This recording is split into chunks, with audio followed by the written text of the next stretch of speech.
خب این میگن چالش. ببینید ما تاسو میندازیم، هر چی که اومد اون تعداد خیار میخوریم که فرار کنیم از این خیار سمیه.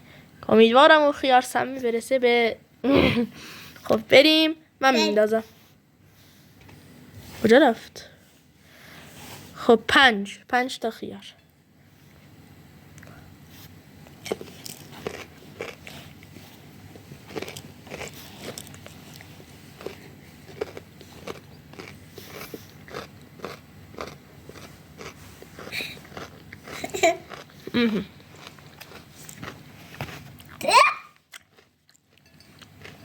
سه تا.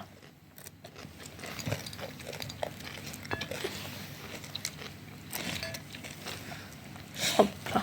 ببینم کلا میشه 5 تا. این 2 تا. بخور.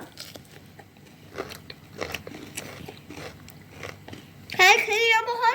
خب من دوباره 5 تا. 1 2 3 4 و 5 دیگه داره اساس میشه ها. دیگه بنداز.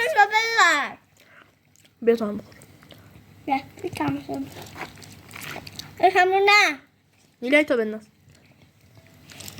کمان نه برداریم. میلای بنداز. 2 تا بردار. با فقط باید 2 بیاری ها. بابا 2 رو بیارا. بیا نیله اینم بخور. از خیار سمی که نه دیگه. آره دیگه یه دونه باید بذارم. 2 تا مونده بود. 2 تا مونده بود دیگه.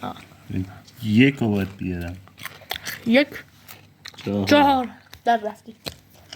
خب میلای تو بنداز. یا باید 2 بیاری یا 1. غیر اینا نمیشه. بیا. لطفاً.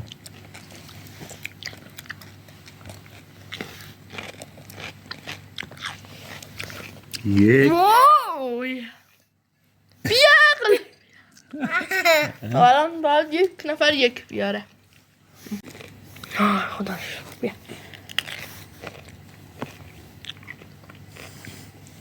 و تمام. نیلای تو نه. بخور. بخور ببینیم.